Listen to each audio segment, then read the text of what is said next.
বাড়িতে চললাম বিধানসভা। আমি অ্যাক্সিডেন্ট হয়েছে 2006-এ।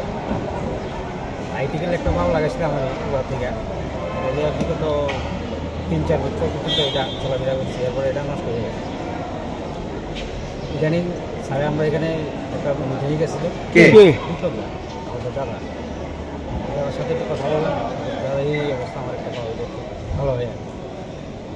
তো উনি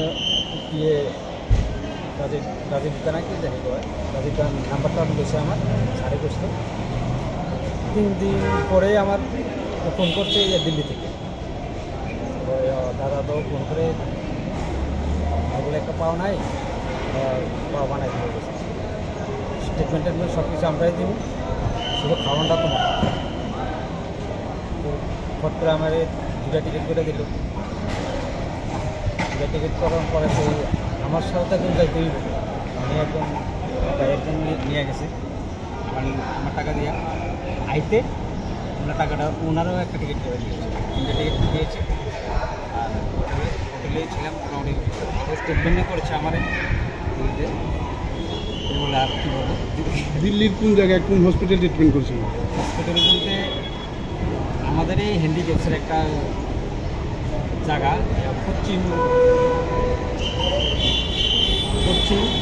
বিহার করে, পশ্চিম বিহার, নিউ দিল্লি করে পশ্চিম বিহার। এখানে কেমন লাগছে আজকে আপনার এরকম ইয়াতে? আজকে আমাদের ভালোই লাগতেছে।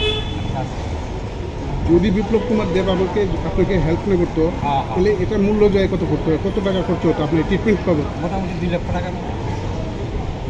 এখন তো আপনার কোনো টাকা পয়সা তো দিতে হয়নি।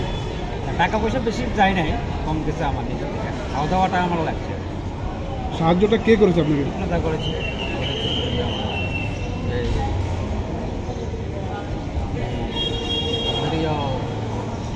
পশ্চিম লোকসভা প্রাক্তন মুখ্যমন্ত্রী, প্রধানমন্ত্রী ছিল, প্রাক্তন মুখ্যমন্ত্রী আর প্রাক্তন মুখ্যমন্ত্রী আছে। ওনাকে অনেক ধন্যবাদ। কতদিন ছিলেন দিল্লিতে? ছিলাম 12 দিন।